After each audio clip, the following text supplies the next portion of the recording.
أما بعد فقد قال الله تعالى في كلامه المجيد وفي فرقانه الحميد. أعوذ بالله من الشيطان الرجيم. بسم الله الرحمن الرحيم. فمن يعمل مثقال ذرة خيرا يره ومن يعمل مثقال ذرة شرا يره. صدق الله العظيم. وقال رسول الله صلى الله عليه وسلم: إياكم والحسد فإن الحسد يأكل الحسنات كما تأكل النار الحطب.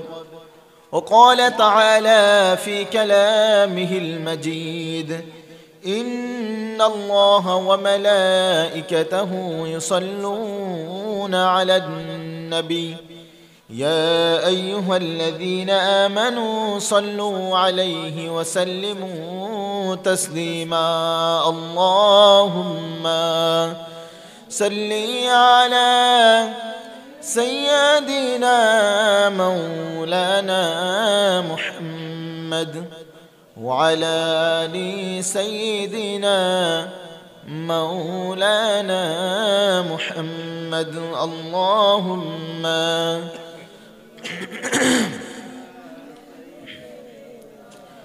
مولانا محمد وعلى آل سيدنا مولانا محمد. بلغ العلا بكماله كشف الدجى بجماله حسنت جميع حصاله. صلوا عليه وآله. إن التيا ريح الصبا يوما إلى أرض الحرم بلغ سلامنا روضة فيها النبي المحترم. بلغ العلا بكماله كشف الدجى بجماله حسنت جميع حصاله. صلوا عليه وآله. ঐতিহ্যবাহী লোহাগাড়া থানার অন্তর্গত উত্তর কালাউজান রবার ড্রাম সংলগ্ন হাজারীগুদারপাড়া জামে মসজিদ ও ফুরকানিয়া মাদ্রাসার অষ্টম বার্ষিক সভা ও সিরাতুন নবী মাহফিলের আজকের মাহফিলের সভাপতি এবং অতিথিবৃন্দ উপস্থিত আমার সামনে এবং পর্দার আড়ালে পর্দানসীন সর্বে গুণে গুণান্বিতা আমার শ্রদ্ধেয় সম্মানিতা মুহতারামা মা ও বোনেরা, ইলেকট্রনিক্স যন্ত্রের সাহায্যে স্পিকার ও মাইকের মাধ্যমে আমার কণ্ঠের আওয়াজ যতটুকু পর্যন্ত যাচ্ছে যে যেখান থেকে শুনতে পাচ্ছেন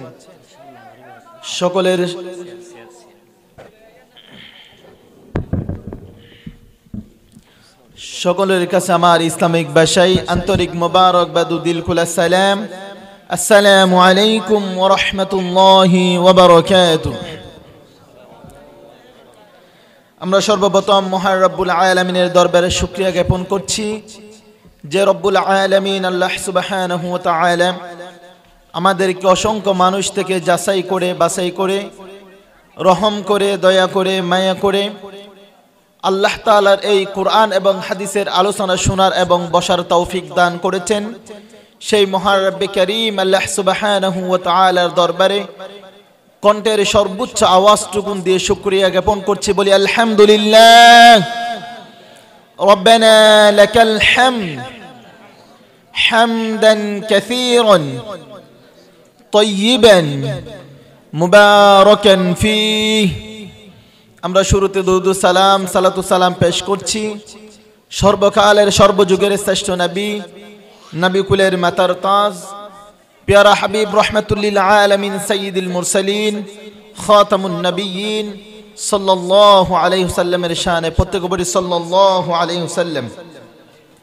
সম্মানিত উপস্থিতি, যে জমিনে আমরা আজকে বসে কোরআন এবং হাদিসের আলোচনা শুনছি, এই জমিন কার? বলেন, এই জমিনের মালিক কে? একটু জবাব দিয়ে বলেন, এই জমিনের মালিক কে? আল্লাহর জমিনে আল্লাহর কোরআনের কথা বলছি, রাসূল আরবি সাল্লাল্লাহু আলাইহি সাল্লামের হাদিসের কথা বলছি। আমাদের কোনো কি ভয় আছে? আমরা কি বই করি? আমরা একমাত্র আল্লাহকে বই করি, যে আল্লাহ তাআলা আমাদেরকে কঠিন কিয়ামতের ময়দানে আমাদের বিচার করবে, শুধুমাত্র সেই আল্লাহকে বই করি। দুনিয়ার জমিনের কোন জালেম মুনাফিককে আমরা বই করি না, ঠিক কিনা মুসলমান? তাহলে সুতরাং কথা বলতে হবে আমার সাথে সাথে। আমি অসুস্থ মানুষ, আগামী 12 তারিখ তো আর আপনাদের দেখা পাচ্ছি না। ইনশাআল্লাহ 3 সপ্তাহের সফরে সৌদি আরবের উদ্দেশ্যে উমরা সফরে যাচ্ছে। আপনারা আমার জন্য দোয়া করবেন। আপনাদের পার্শ্ববর্তী এলাকার খতিব সাহেব হিসেবে আপনারা আমাকে দাওয়াত দিয়েছেন, এসেছি আলহামদুলিল্লাহ। কথা বলবো কোরআন এবং হাদিস থেকে। সূরাতুল জিলজালা, আল্লাহ তাআলা 30 নম্বর পারার সর্বশেষ যে কোরআনের পারা বলা হয় 30 নম্বর পারা। কয় নম্বর পারা? 30 নম্বর পারা। এমন একটা সূরা আল্লাহ তাআলা নাজিল করেছেন, সূরাতুল জিলজালা, আরবি শব্দ, যার বাংলা প্রতিশব্দ একাধিকভাবে আমরা পাচ্ছি ভূমিকম্পন। ভূমিকম্পন চিনেন তো? এই যে বুসল যায়, আপনারা চিনেন না? ভূমিকম্পন। আল্লাহ তাআলা এমন একটা কোরআনের সূরা নাজিল করেছেন, সেই আয়াতের একদম লাস্ট 7 নাম্বার এবং 8 নাম্বার আয়াত নিয়ে কথা বলবো। রাসূল আরবি সাল্লাল্লাহু আলাইহি ওয়াসাল্লামের উপর যখন কোরআন নাজিল করেছিল, কোরআনের ভাষায় বলেছিল, ফামান ইয়ামাল মিসকালা যাররাতিন খায়রান ইয়ারা ওয়া মান ইয়ামাল মিসকালা যাররাতিন শাররান ইয়ারা। আল্লাহ তাআলা 7 নম্বর আয়াতের মধ্যে বান্দাদেরকে কি ডাক মেরে বলছে, ফামান ইয়ামাল মিসকালা যাররাতিন খায়রান ইয়ারা। ওগো আমার দুনিয়ার জীবনের বান্দারা, তোমরা শোনো শোনো, ফামান ইয়ামাল মিসকালা যাররাতিন খায়রান ইয়ারা। বান্দা দুনিয়ার জীবনে তোমরা যত কিছু ভালো কাজ করবে, অনুপরিমাণ যদি তোমরা ভালো কাজ করে দেখো, সেই ভালো কাজের প্রতিদান কঠিন কিয়ামতের ময়দানে যিনি দিবেন তিনি কে? বলেন, যেই আল্লাহ তাআলা কঠিন কিয়ামতের ময়দানে আমাদেরকে ভালো কাজের পুরস্কার দিবেন, সেই আল্লাহ কি এখনো আছে না নাই? আছে। সেই আল্লাহর আমরা প্রশংসা আদায় করি, শুকরিয়া আদায় করি প্রতিনিয়ত নামাজের মধ্যে। আদায় করি কি করি না? আদায় করি। তাহলে কথা বলবো সম্মানিত হাজিরিন, সম্মানিত উপস্থিতি, যে আল্লাহ তাআলা কোরআনের মধ্যে যে বলেছেন, ফামান ইয়ামাল মিসকালা যাররাতিন খায়রান ইয়ারা। এখানে খায়র, যে খায়রান ইয়ারা দ্বারা বোঝানো হয়েছে, কি বোঝানো হয়েছে? ভালো কাজ। যে আজকে যারা ভালো কাজ করছে, মাহফিল পরিচালনা কমিটি, এলাকার আমার সম্মানিত যারা দায়িত্বশীল ভাইয়েরা আছেন, সকলের পক্ষ থেকে আজকে অনেক প্রচেষ্টার পরে, অনেক পরিশ্রমের মাধ্যমে আজকের আয়োজন করা হচ্ছে। যারা করতেছে তারাই বুঝে কত যে কষ্ট করে আজকের আয়োজন করেছে। অবশ্য অনেক পরিশ্রমের মাধ্যমে আজকের আয়োজন করেছে। এই ভালো কাজ করতেছে, সমাজের মধ্যে আবার এমন কিছু ব্যক্তি পাবেন, এই ভালো কাজ করতে গিয়ে তারা প্রতিহিংসার শিকার হচ্ছে। কিছু মানুষ তাদেরকে পরিচালনা কমিটি তারা এবং দায়িত্বশীল যারা আছে তাদেরকে হিংসা করতেছে কি করতেছে না? এবং হিংসুক মানুষ আছে কি নাই? দুনিয়ার জীবনে যুগে যুগে হিংসুক মানুষ ছিল বিদায় আমার রাসূল সাল্লাল্লাহু আলাইহি সাল্লাম বলেছেন, ইয়াকুম ওয়াল হাসাদা ফা ইন্নাল হাসাদা ইয়াকুলুল হাসানাত কামা তাকুলুন নারুল হাতাব। বান্দা, তোমরা একে অপরকে হিংসা করিও না। হিংসা এটা হচ্ছে মারাত্মক একটা রূপ। কেন হিংসা করিও না? কেন বলেছেন? আমার রাসূল সাল্লাল্লাহু আলাইহি সাল্লাম বলেছেন, ইয়াকুলুল হাসানাত কামা তাকুলুন নারুল হাতাব। কেন বলেছে? এই হিংসা যার অন্তরের মধ্যে, হৃদয়ের মধ্যে আছে, সেই ব্যক্তির নেক আমল। আমরা মুসলমান দাবি করি না? সকলে প্রত্যেকে তো মুসলমান দাবি করি। তাই আমাদের জীবনে কোনো কিছু আমল না থাকুক, অন্তত সপ্তাহের একদিন জুমার দিনের নামাজের আমল আছে কি নাই? অন্তত জুমার দিন তো আমরা পড়ি কি পড়ি না? তাহলে জুমার দিন যে আমরা নামাজ পড়তেছি, নিঃসন্দেহে এটা তো ভালো কাজ। নাকি আমাকে জুমার মধ্যে বলা হবে আমি সবচেয়ে বড় নামাজি, এটা মারহাবা পাওয়ার জন্য নামাজ পড়েন না আল্লাহর সন্তুষ্টির জন্য নামাজ পড়েন? অবশ্যই আল্লাহর সন্তুষ্টির জন্য আমরা নামাজ পড়ি, রমজান মাসে কষ্ট করে রোজা রাখি। এই ভালো কাজগুলা যদি আমাদের মুসলমানের অন্তরের মধ্যে, হৃদয়ের মধ্যে, আমলনামার মধ্যে যদি থাকে, এই ভালো কাজগুলোকে ধ্বংস করে দিবে কখন? ইয়াকুম ওয়াল হাসাদা ফাইন্নাল হাসাদা ইয়াকুলুল হাসানাত কামা তাকুলুন নারুল হাতাব। কেন বলেছে? যদি হিংসা তোমার অন্তরের মধ্যে, হৃদয়ের মধ্যে থাকে, তোমার নেক আমলকে এমন ভাবে ধ্বংস করিয়ে দিবে যেমন ভাবে শুকনা কাঠকে, শুকনা গাছকে মুহূর্তের মধ্যে আগুন জ্বেলে পুড়ে চারকার করে দেয়, ঠিক তেমনি ভাবে তোমার নেক আমলকে ধ্বংস করে দিবে। ঠিক কিনা মুসলমান? তাহলে এই যে হিংসা, এটা আমাদের অন্তর থেকে একদম মুছে ফেলে দিতে হবে। যারা ভালো কাজ করতেছে, মসজিদ মাদ্রাসার কাজ করতেছে, মসজিদ পরিচালনা করতেছে, ফুরকানিয়া মাদ্রাসা পরিচালনা করতেছে, আমাদের সকলের দায়িত্ব হচ্ছে কি? তাদেরকে সহযোগিতা করা। সহযোগিতা কি শুধু টাকা দিয়ে করা হয়? পরামর্শ দিয়েও করা হয়, তাদেরকে সময় দিয়েও করা হয়। তাও পারতেছেন না, দোয়া করবেন আল্লাহর দরবারে, আল্লাহ আমাদের সমাজের, আমাদের গ্রামের মান সম্মান ইজ্জত আপনি রক্ষা করুন। এটা বলে আমাদের দোয়া করা কি প্রত্যেকের ইমানি দায়িত্ব কিনা? প্রত্যেকের ইমানি দায়িত্ব। কিন্তু আজকে আমরা সেটাও ভুলে যাই, বরং হিংসা করি। তাহলে যে কথা বলেছিলাম, কঠিন কিয়ামতের কঠিন ময়দানে রাসূল আরবি সাল্লাল্লাহু আলাইহি ওয়াসাল্লামের হাদিস, قال رسول الله صلى الله عليه وسلم لا تزول قدم ابن آدم حتى يسأل عن خمس। কঠিন কিয়ামতের ময়দানে বনি আদমের কোন সন্তান যতক্ষণ পর্যন্ত 5টা প্রশ্নের জবাব দিতে পারবে না, ততক্ষণ পর্যন্ত সামনে পিছনে এক কদম নাড়াইতে পারবে না। কয়টা প্রশ্ন? যে 5টা প্রশ্ন। বলেন কয়টা প্রশ্ন? 5টা প্রশ্ন আমাদেরকে করা হবে কখন? কিয়ামতের ময়দানে। কয়টা প্রশ্ন? আজকে 5টা প্রশ্নের জবাবের উত্তর আমরা, যে কথা রাসূল সাল্লাল্লাহু আলাইহি সাল্লাম বলেছিল হাদিস থেকে কোট করে সেই কথা বলছি ইনশাআল্লাহ। সম্মানিত হাজিরিন, আমাদেরকে কয়টা প্রশ্ন করা হবে? 5টা প্রশ্ন। এগুলা মনে রাখতে হবে। শিক্ষা নিয়ে যাবেন পরিবারের মধ্যে, এই শিক্ষা আমার মা বোনদেরকে জানিয়ে দিবেন। 5টা প্রশ্ন সকলের জন্য। 1 নাম্বার, রাসূল আরবি সাল্লাল্লাহু আলাইহি ওয়াসাল্লাম বলেছেন আন উমরিহি ফিমা আফনান। 1 নাম্বার প্রশ্ন করা হবে আপনাকে আমাকে, জীবন সম্পর্কে প্রশ্ন করা হবে। বান্দা, আমি তোমাকে 70 বছর 80 বছরের জীবনের হায়াত দিয়েছিলাম। এই 70 বছর 80 বছর 100 বছরের জীবনে তুমি কি কি কাজ করেছিলে? প্রত্যেকটা কাজের হিসাব নিকাশ দিতে হবে কি হবে না? প্রত্যেকটা আমলনামার, যে আমাদের আমলনামার মধ্যে ভালো কাজ করেছি, খারাপ কাজ করেছি, সব কিছুর হিসাব নিকাশ দিতে হবে কি হবে না? সেই পূর্বে রাসূল সাল্লাল্লাহু আলাইহি সাল্লামের যেমন হাদিস রয়েছে, ঠিক তেমনি ভাবে আল্লাহ তাআলার কোরআনের আয়াতও রয়েছে। যেমন কোরআনের আয়াতের দলিল লাগবে না, কথা বলছি। কোরআনের আয়াতের দলিলের মধ্যে আল্লাহ তাআলা বলছেন فَمَن يَعْمَلْ مِثْقَالَ ذَرَّةٍ خَيْرًا يَرَهُ وَمَن يَعْمَلْ مِثْقَالَ ذَرَّةٍ شَرًّا يَرَهُ।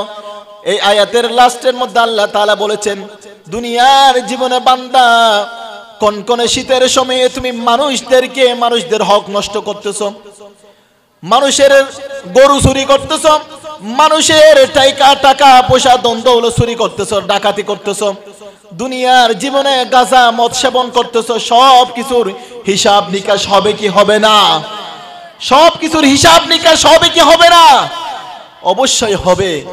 এই জন্য আল্লাহ তাআলা বলেছেন ফামান ইয়ামাল মিসকালা যাররাতিন খায়রান ইয়ারা ওয়া মান ইয়ামাল মিসকালা যাররাতিন শাররান ইয়ারা। তাহলে এই কোরআনের আয়াতের যখন দলিল খুঁজতে যাবেন, ঠিক তেমনি ভাবে কোরআনের আয়াতের ব্যাখ্যা করতে গিয়ে আমার রাসূলের হাদিস, যে 5টা প্রশ্ন করা হবে কঠিন কিয়ামতের ময়দানে। 1 নাম্বার কি বলেছিলাম? আপনাকে আমাকে জীবন সম্পর্কে প্রশ্ন করা হবে। আন উমরিহি ফিমা আফনান। 1 নাম্বার বলা হবে, বান্দা 70 বছর 80 বছর জীবন, যে দুনিয়ার জীবনে হায়াত জিন্দেগি কাটিয়েছিলে, সেই জীবনের আজকে তুমি হিসাব নিকাশ দাও। 2 নাম্বার, ওয়া আন শাবাবিহি ফিমা আবলা। আপনাকে আমাকে প্রশ্ন করা হবে যৌবনকাল সম্পর্কে। আমাদের প্রত্যেকের জীবনের যৌবনকাল আছে কি নাই?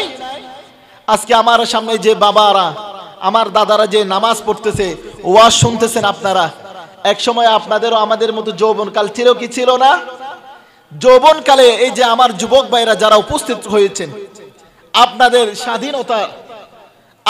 স্বাধীনতা রয়েছে, যেমন ইচ্ছে তেমন ভাবে চলাফেরা করতেছেন। মন চাইলে নামাজ পড়তেছেন, আর মন না চাইলে নামাজ পড়তেছেন না। মন চাইলে জুয়া খেলতেছেন, মন চাইলে খারাপ কাজ করতেছেন, যেমন ইচ্ছা তেমন ভাবে করতেছেন। ঠিক তেমনি ভাবে আপনাদের মতো যৌবনকাল আমার বৃদ্ধ বাবাজিদের ছিল। তাদেরকে যদি প্রশ্ন করা হয়, আপনার একটা যৌবনকাল ছিল, সেই যৌবনকালে কি আপনি আজকে যে নামাজ পড়তেছেন, লাঠি ধরে ধরে মসজিদের মধ্যে তাসবিহ গনে গনে আপনি যে ইবাদত করতেছেন, যৌবনকালে কি এমন ভাবে আপনি ইবাদত করেছিলেন, নাকি সুডুর ফুডুর লডর পডর করেছিলেন? বলেন, প্রত্যেকের একটা যৌবনকাল তো ছিল, ছিল কি ছিল না? তাহলে প্রত্যেকটা ব্যক্তির যৌবনকাল সম্পর্কে আপনাকে আমাকে প্রশ্ন করা হবে। ওয়ান শাবাবিহি ফিমা আবালা। 3 নম্বর রাসূল আরবি সাল্লাল্লাহু আলাইহি ওয়াসাল্লামের হাদিস, ওয়ান মালিহি মিন আইনা ইকতাসাবা। আপনাকে আমাকে প্রশ্ন করা হবে সম্পদ সম্পর্কে। তুমি দুনিয়ার জীবনে এত টাকার সম্পদের মালিক হয়েছো কেমনে, আজকে হিসাব নিকাশ দাও। এই জন্যই বলি, যত টাকা পয়সা আছে তত বেশি আপনার কি আছে? হিসাব নিকাশের ব্যবস্থা আছে। আল্লাহর কাছে বেশি টাকা পানাহ করবেন না। আল্লাহকে বলবেন, আল্লাহ যত টাকা নিয়ে আমি চলতে পারি, সমাজের মধ্যে মোটামুটি মাথা উঁচু করে কারো কাছে যাতে না চাইতে হয়, আমার টাকা নিয়ে যাতে আমি চলতে পারি, এমন টাকা দিয়েন, বেশি দিয়েন না, এমন ভাবে দোয়া করিন। বেশি টাকা থাকলে কি হয়ে যায়? অন্তরের মধ্যে তাকাব্বুরি, অহংকারী, গাবদারি পাওয়ার চলে আসে। কঠিন কিয়ামতের ময়দানে আপনাকে প্রশ্ন করা হবে, ওয়ান মালিহি মিন আইনা ইকতাসাবা।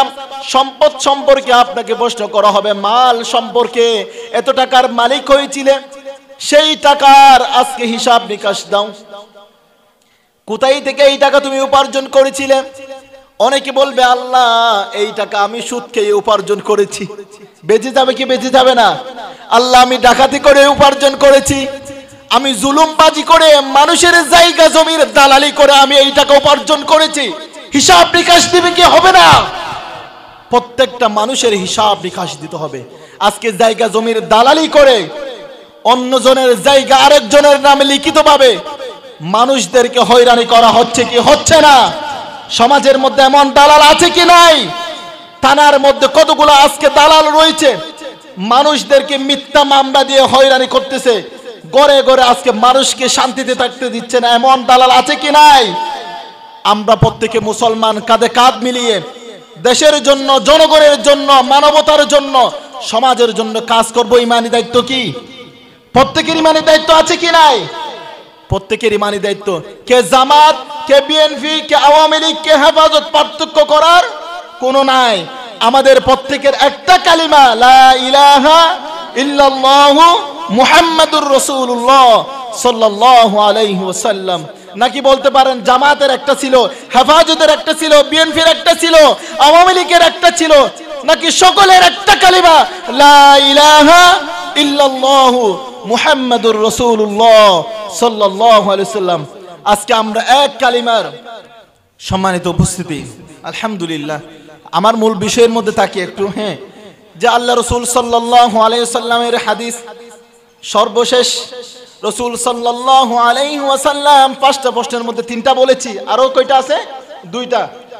একটা হচ্ছে ওয়াফিমা আনফাক।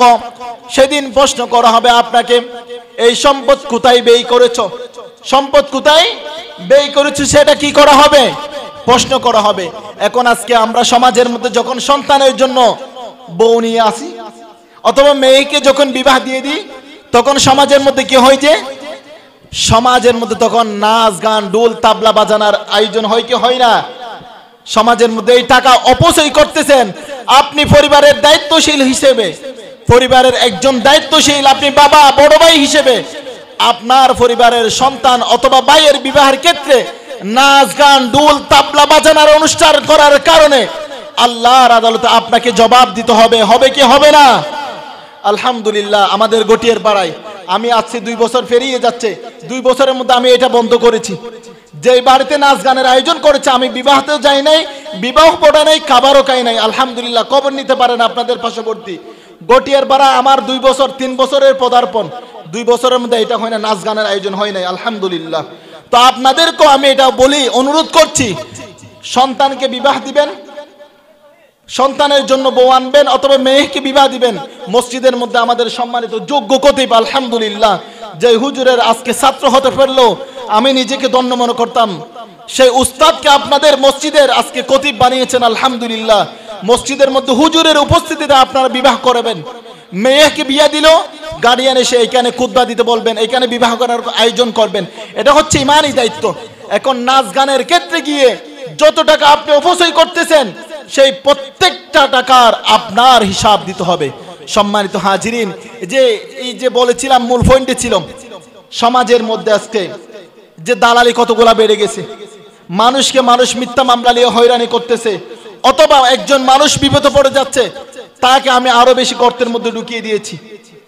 এখন সেই বিপদগ্রস্ত মানুষকে জুলুমের উপর যদি আরো বেশি জুলুম করি, এখন এক প্রকার আমরা ছিলাম মাজলুম, এখন যদি আমরা নিজেরাই কি হয়ে যাই, জালিম হয়ে যাই, আল্লাহর আদালতে আমাদের কি দিতে হবে, জবাব দিতে হবে।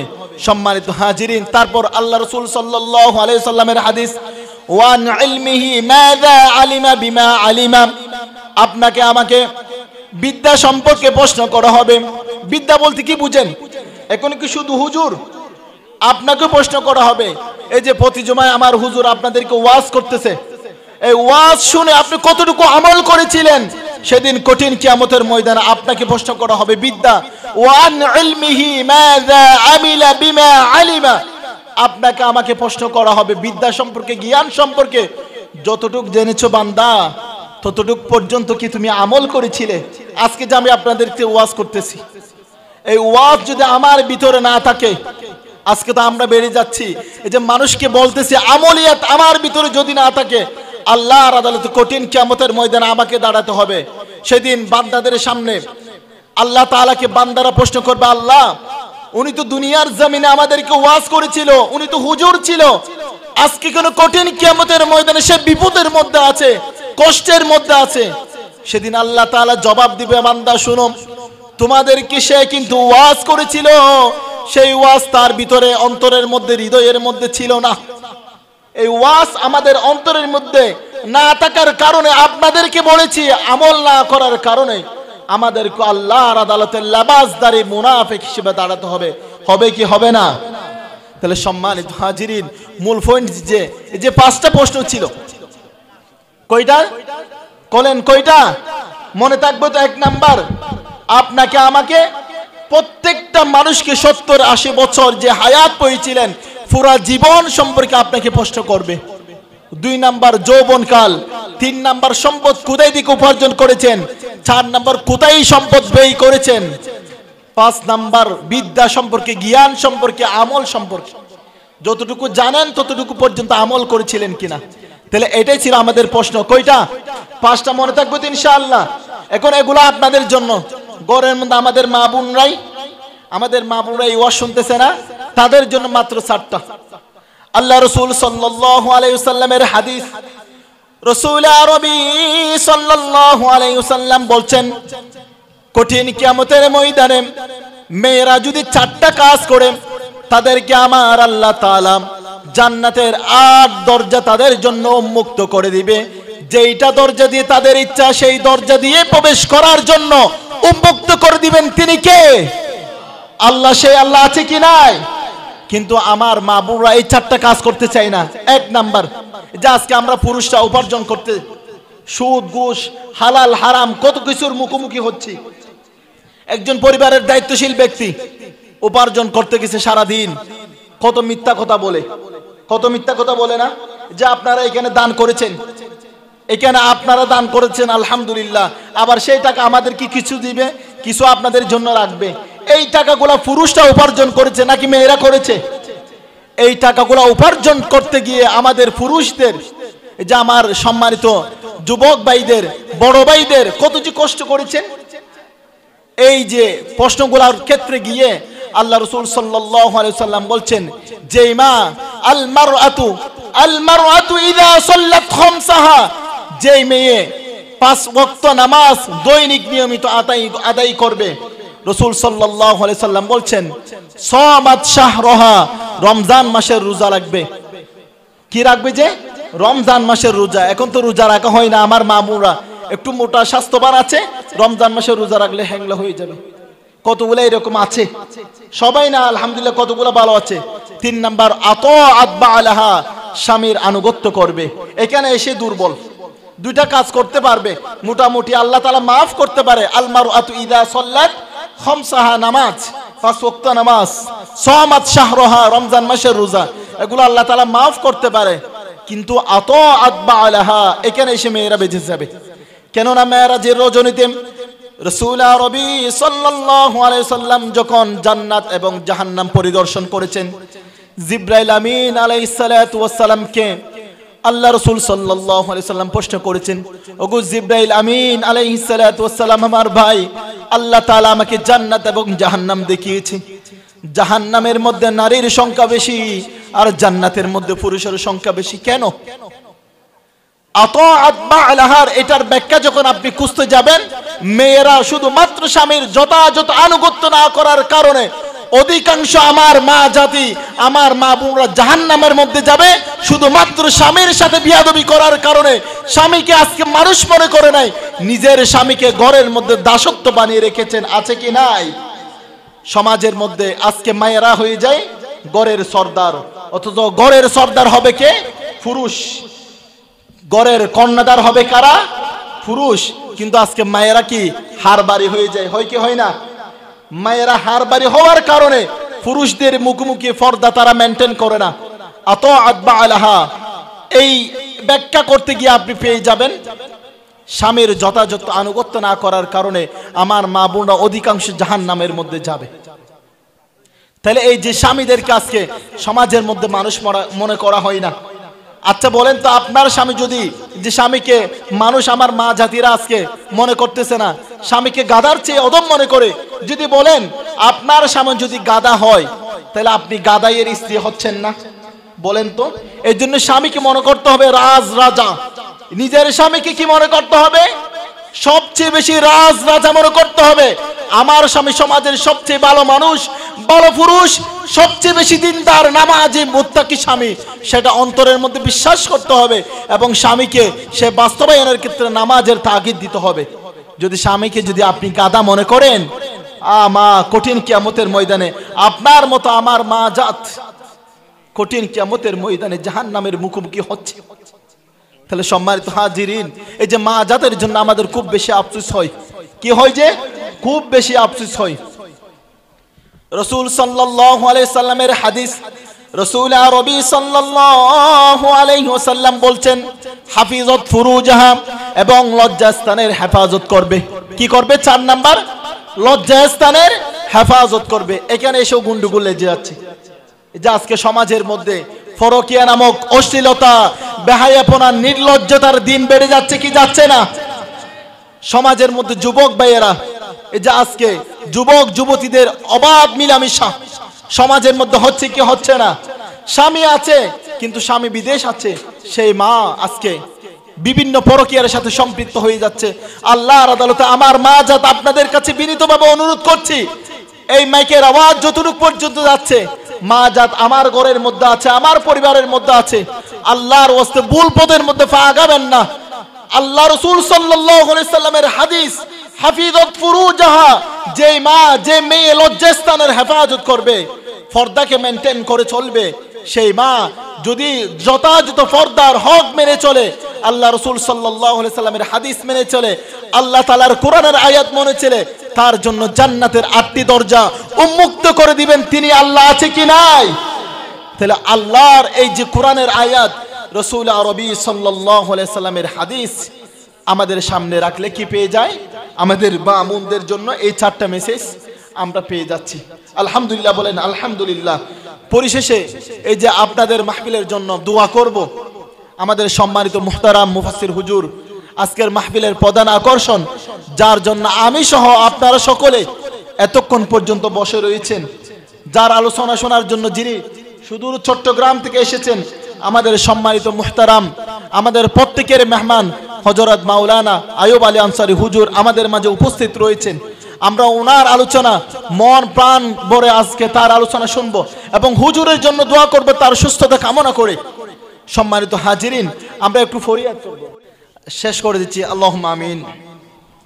ربنا آتنا في الدنيا حسنة وفي الآخرة حسنة وقنا عذاب النار. اللهم إنا نعوذ بك من عذاب القبر ونعوذ بك من عذاب جهنم ونعوذ بك من فتنة المحيا والممات ونعوذ بك من فتنة المسيح الدجال. رب العالمين দয়াময় আল্লাহ তাআলা পবিত্র বরকতময় দিনে আল্লাহ ইশারের নামাজের পরে আল্লাহ গভীর রজনী আল্লাহ প্রায় 11টার দিকে আল্লাহ এমন বরকতময় সময়ের মধ্যে আল্লাহ আজকের মাহফিল থেকে আপনার দরবারে ভিক্ষুকের মতো খালি দুই হাত তুলেছি মাওলা। আমাদের तमाम জীবনের জিন্দেগির ভুল ত্রুটি আপনি মাফ করে দিন আল্লাহ। আমরা যারা হাত তুলেছি মাওলা, আমাদের অনেকের জনম দুঃখিনী গর্ভধারণী মা কবরের বাসিন্দা, কবরের মধ্যে শুয়ে আছে মাওলা। আমাদের মরহুমা আম্মা জানের কবরকে আপনি জান্নাতের বাগান বানিয়ে দিন আল্লাহ। আমাদের মরহুম আব্বা জান যার কবরের বাসিন্দা, কবরের মধ্যে শুয়ে আছে মাওলা, তার কবরকে আপনি জান্নাতের বাগান বানিয়ে দিন আল্লাহ। রব্বুল আলামিন, আমার মাহফিলের সামনে আল্লাহ দাড়ি ফাগনাওয়ালা চুল ফাগনাওয়ালা মুরব্বীরা হাত তুলেছে আল্লাহ। আমার সদ্রি উস্তাদ সমতুল্য ব্যক্তিবর্গগণ আল্লাহ উপস্থিত হাত তুলেছে মাওলা। সদ্রি আল্লাহ আজকের মাহফিলের প্রধান মুফাসসির জনাব হযরত মাওলানা আইয়ুব আলী আনসারী হুজুর হাফিজাহুল্লাহ হাত তুলেছে মাওলা। রব্বুল আলামিন, তাদের দিকে তাকিয়ে মাওলা রব্বুল আলামিন আমাদের तमाम জীবনের জিন্দেগির ভুল ত্রুটি আপনি মাফ করে দিন আল্লাহ। আজকের মাহফিলকে আপনি কবুল করে নিন আল্লাহ। রব্বুল আলামিন, আমরা যারা হাত তুলেছি আল্লাহ, যারা অসুস্থ আছে মাওলা, প্রত্যেককে আপনি পরিপূর্ণ সুস্থতা দান করুন আল্লাহ। اللهم اجعل آخر كلامنا عند سكرات الموت شهادة أن لا إله إلا الله محمد رسول الله.